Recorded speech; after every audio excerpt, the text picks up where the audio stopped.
Hello बच्चों, कैसे हो? उम्मीद करता हूँ अच्छे होंगे, ईमानदारी से पढ़ाई करते होंगे।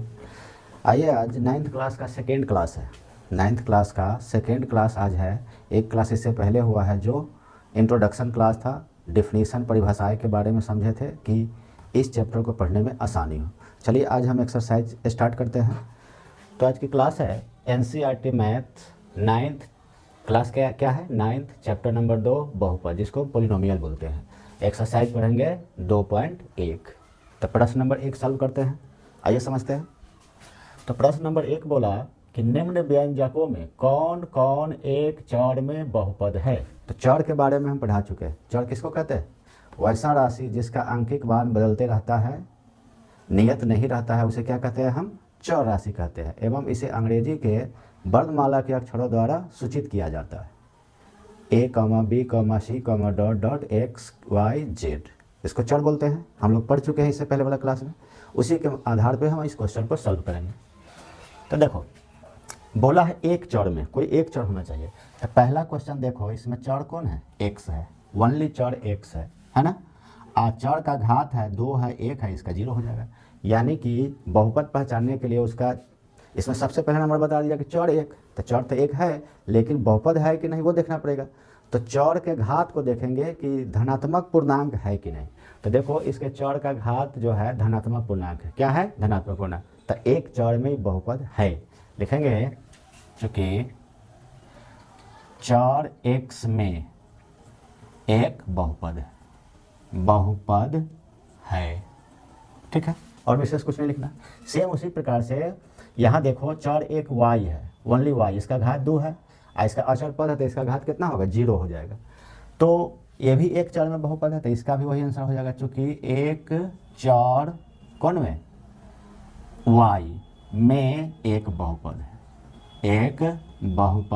है। ठीक है, और इसका घात जो है धनात्मक पूर्णांक भी है। इसका पावर 2 है, इसका 0 है, तो 0 या 1 धनात्मक पूर्णांक होगा। क्या होगा? धनात्मक पूर्णांक। अब देखते हैं इसको। चर एक होता है T है, चर में चर क्या है? T है। लेकिन देखो, चर T पर रूट चढ़ा हुआ है, तो रूट का मान कितना होता है? आधा होता है, 1/2, जो धनात्मक पूर्णांक नहीं है। यानी पूर्णांक नहीं है, धनात्मक तो है लेकिन पूर्णांक नहीं है। कहने का मतलब हो गया कि रूट T यहाँ जो है, इसको हम मान लेते हैं रूट T का मतलब होता है 1/2। 1 कितना? 2। तो ये तो पूर्णांक है नहीं, पूर्णांक है नहीं है, इसीलिए एक चर में बहुपद नहीं कहलाएगा। यानी एक चर कहलाएगा लेकिन बहुपद नहीं है। चूंकि चर का घात पूर्णांक नहीं है, इसीलिए बहुपद नहीं है। बहुपद नहीं होगा। कहने का मतलब चर तो एक है लेकिन ये बहुपद नहीं है। क्या नहीं है? बहुपद नहीं है, क्योंकि चर का घात पूर्णांक नहीं है। वो भी होना चाहिए धनात्मक पूर्णांक। धनात्मक तो है, 1/2 क्या है? धनात्मक है, लेकिन पूर्णांक नहीं। पूर्णांक किसको बोलते हैं? 0 से लेकर अनंत तक, 1 2 3 4 5 6 7 8 9 10 डॉट डॉट अनंत तक। 0 से बाएं साइड -1 -2 -3 -4 -5 डॉट डॉट कहाँ तक? अनंत तक। उसको क्या बोलते हैं? पूर्णांक बोलते हैं। लेकिन यहाँ पे हमको जब भी देखना है चर का घात, धनात्मक पूर्णांक देखना है। फ्रिक्शन में नहीं होना चाहिए, बटा में नहीं होना चाहिए। ये फ्रिक्शन में आ गया। 1/2 क्या है? फ्रिक्शन है, इसलिए यह बहुपद नहीं होगा। एक चर तो ठीक है लेकिन बहुपद नहीं है। ठीक है, अब देखो, ये भी वही है, ये भी तो वही है। जैसे कि y + 1/y, तो y का घात तो 1 है लेकिन इसका पावर -1। जैसे देखो, या इसको हम कैसे लिख सकते हैं? 2 × 1/y। अगर 2 × y ऊपर ले जाएंगे तो पावर में क्या हो जाएगा? -1, जो क्या है? ऋणात्मक पूर्णांक। क्या है? ऋणात्मक। धनात्मक पूर्णांक नहीं है, तो इसीलिए बहुपद नहीं होगा। ये भी बहुपद नहीं है। लिखेंगे बहुपद नहीं है। ठीक है, क्या कारण है? बात समझ में आ गया? क्योंकि उसका घात जो है धनात्मक पूर्णांक नहीं है, ऋणात्मक है। अब देखो, ये तो बहुपद है। क्या है? बहुपद है लेकिन एक चर में नहीं है। बहुपद है लेकिन एक चर में नहीं है। तो यहाँ लिखेंगे बहुपद है लेकिन एक चर में नहीं है। ठीक है, बहुपद है इसलिए कि m भी धनात्मक है, यहाँ 3 भी धनात्मक है, यहाँ 30 भी क्या है? धनात्मक है। लेकिन चर 3 हुआ है, एगो x हो गया, एगो y हो गया, एगो क्या हो गया? t। चर 3 हुआ, लेकिन क्वेश्चन में क्या बोला था? एक चर में कितने चर में पूछा था? एक चर में, इसलिए ये बहुपद है लेकिन एक चर में बहुपद नहीं है। क्लियर? एक नंबर क्वेश्चन अच्छा समझ में आ गया। चलिए आगे देखते हैं। आगे क्या है, निम्न में से प्रत्येक में एक्स क्यूब का घात लिखे। एक्स क्यूब मतलब एक्स के पावर 3, क्यूब होता है, क्यू नहीं, क्यूब, क्यूब यानी पावर 3। तो यहाँ से देखो, निम्न में से प्रत्येक में एक्स क्यूब का गुणांक लिखे। तो एक्स क्यूब का देखो, यहाँ इसमें देखते हैं, इसमें एक्स क्यूब है, एक्स के पावर 3 कहीं है? नहीं है। तो यहाँ लिखेंगे इसका घात गुणांक कितना होगा? 0। गुणांक कितना होगा? 0, क्योंकि एक्स क्यूब वाला पद है ये नहीं है, एक्स क्यूब वाला पद नहीं है, इसलिए उसका गुणांक कितना हो जाएगा? 0 हो जाएगा। अब देखो इसमें देखो एक्स क्यूब है ना, एक्स के पावर 3, तो यहाँ लिखेंगे चूंकि एक्स के पावर 3 बराबर, इसको ऐसे लिख सकते हो 1 गुने एक्स का पावर 3। गुणांक का मतलब क्या? कि कौन अंक से गुना किया हुआ है। गुणांक का अर्थ क्या होता है? कि कौन से अंक से वो गुना किया हुआ है। तो देखो यहाँ कौन अंक से गुना किया हुआ है? 1 से, इसीलिए लिखेंगे एक्स क्यूब का गुणांक, एक्स क्यूब का गुणांक कितना हो गया? 1 हो गया। क्लियर? अब चलते हैं ये सवाल देखो, पाई बटे 2 एक्स स्क्वायर प्लस एक्स, इसमें एक्स क्यूब है कहीं? पूछा यहाँ एक्स क्यूब का ना, लेकिन एक्स का पावर 3 कहीं है? नहीं है। तो इसका गुणांक कितना हो जाएगा? यहाँ लिखेगा एक्स क्यूब, नहीं है इसलिए इसका 0। तो यहाँ लिखेंगे एक्स क्यूब का गुणांक कितना हो जाएगा? 0, क्योंकि वो पद है ये नहीं है, नहीं है इसका मतलब 0 है उसका गुणांक। अब देखो, अब ये सवाल देखो 4 नंबर, इसमें भी एक्स क्यूब है? नहीं है। तो इसमें भी एक्स क्यूब का गुणांक कितना होगा? 0। तो लिखेंगे एक्स क्यूब का गुणांक कितना होगा? 0, क्योंकि एक्स क्यूब वाला पद इसमें नहीं है। जब एक्स क्यूब वाला पद नहीं है तो उसका गुणांक भी नहीं होगा, यानी गुणांक 0 होगा। क्या होगा? 0। कहने का मतलब क्या? एक एग्जाम्पल समझ लो। कहने का मतलब एक्स क्यूब में 0 से गुना करोगे तो क्या मिलेगा? 0। तो इसमें तो 0 है, 0 मतलब इसमें दिया हुआ नहीं है, 0 मतलब इसमें लगाया हुआ, इसमें 0 लगा देंगे तो आ जाएगा ना, 0 इंटू एक्स क्यूब।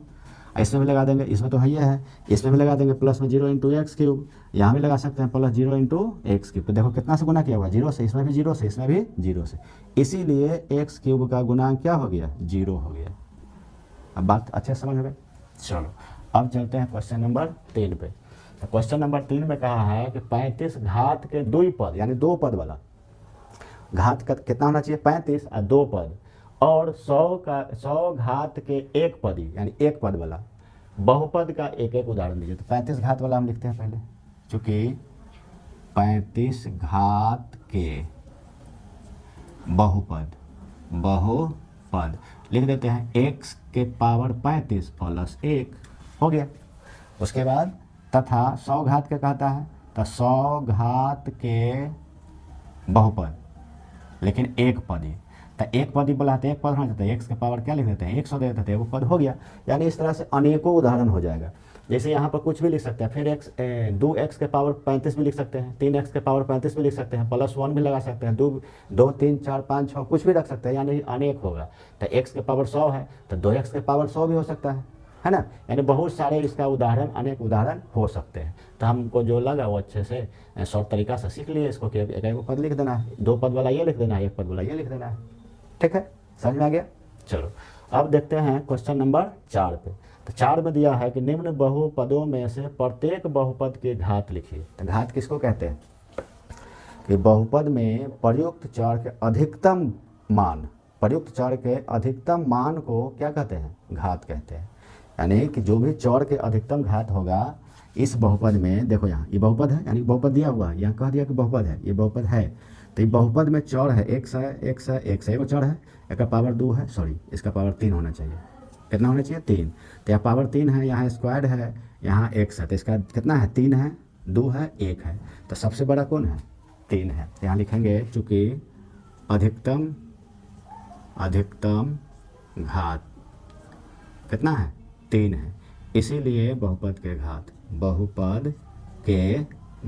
कितना हो गया? 3 हो गया। यानी प्रयुक्त चर के सबसे ज़्यादा बड़ा घात कौन है? 3 है, इसलिए इस बहुपद के घात कितना हुआ? 3 हुआ। अब इसमें देखो सबसे ज़्यादा पावर कितना है? 2 है, यहाँ तो 0 हो जाएगा, अचर पद का 0 होता है, तो यहाँ लिख देंगे फिर वही बात, अधिकतम घात कितना है? 2 है, इसीलिए बहुपद के घात कितना हो जाएगा? 2 हो जाएगा। ठीक है। अब इसमें देखो, इसमें चर t है, ये तो बहुपद है, इसका पावर कितना होगा, 1 होगा, तो इसको कहेंगे घात 1 है। इसीलिए बहुपद के घात कितना होगा, 1 होगा, क्योंकि चर का अधिकतम घात कितना है, 1 है। यहाँ तो 0 हो जाएगा। अब इसमें देखो कोई चर है ये नहीं है तो 0 हो जाएगा। 0 का मतलब कोई भी चर ले लो, मान लो x के पावर 0, तो x के पावर 0 का मतलब 1 होता है। 1 से 3 में गुना करेंगे तो क्या आएगा, 3, तो इसको हम 0 बोल सकते हैं। तो यहाँ लिख देंगे इसका घात कितना हो जाएगा, 0। घात कितना होगा, 0, क्योंकि उसमें चर है ये नहीं है। अब देखो 5वां सवाल, बताइए कि निम्न बहुपदों में कौन कौन बहुपद रैखिक बहुपद रैखिक है और कौन कौन द्विघाती है और कौन कौन त्रिघाती है। तब तीनों के बारे में पढ़ चुके हैं, रैखिक बहुपद, द्विघात बहुपद, त्रिघात बहुपद। तो रैखिक बहुपद किसको कहते हैं, वैसा बहुपद जिसका घात 1 हो उसे रैखिक बहुपद कहते हैं, जिसका व्यापक रूप क्या होता है, ax प्लस b, जहाँ a बराबर नहीं 0 और a कॉमा b क्या होता है, बिलोंग्स टू रियल नंबर यानी कि वास्तविक संख्याएं। द्विघात बहुपद किसको कहते हैं, तो वैसा बहुपद जिसकी घात कितना हो, 2 हो, उसे हम द्विघात बहुपद कहते हैं, जिसका व्यापक रूप कितना होता है, ax² plus bx plus c, जहाँ a बराबर नहीं 0 और a comma b comma c belongs to real number यानी वास्तविक संख्या है। और त्रिघात बहुपद किसको कहेंगे, तो जिस बहुपद की घात 3 हो उसे हम त्रिघात बहुपद कहते हैं, जिसका व्यापक रूप क्या होता है, ax³ plus bx² plus cx plus d, जहाँ a बराबर नहीं 0 और a comma b comma c belongs to real number यानी वास्तविक संख्याएं। क्लियर, पढ़ चुके हैं पिछले वाले क्लास में। तो देखो यहाँ अधिकतम घात कितना है, इसका 2 है, तो लिखेंगे चर का अधिकतम घात, चर का अधिकतम घात कितना है, 2 है, इसलिए द्विघाती बहुपद है। क्या है, द्विघाती बहुपद है। ठीक है। अब इसमें देखो चर का अधिकतम घात कितना है, 3 है, तो यहाँ लिखेंगे चर का अधिकतम घात कितना है, 3 है, तो इसीलिए कहेंगे त्रिघाती बहुपद है, त्रिघाती बहुपद है। ठीक है, बहुत ईजी है, इससे आसान कुछ नहीं होता। अब देखो इसमें देखो चर अधिकतम घात कितना है, 2 है, तो द्विघाती बहुपद। चर का अधिकतम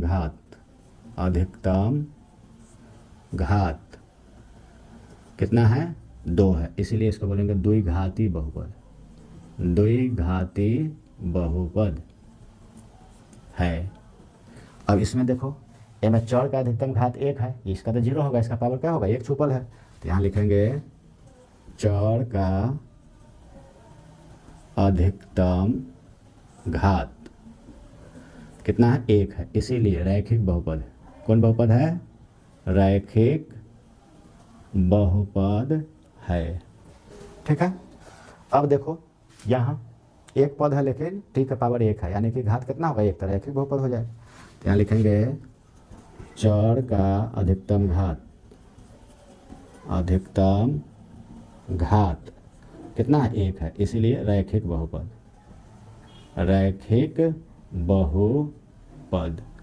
है। कोई दिक्कत नहीं है, बहुत आसान क्वेश्चन है। अब यहाँ देखो चर तो है ही, चर क्या है, r है, a से लेकर z तक तो चर ना होता है, लेकिन घात कितना है, 2 है, तो द्विघाती बहुपद।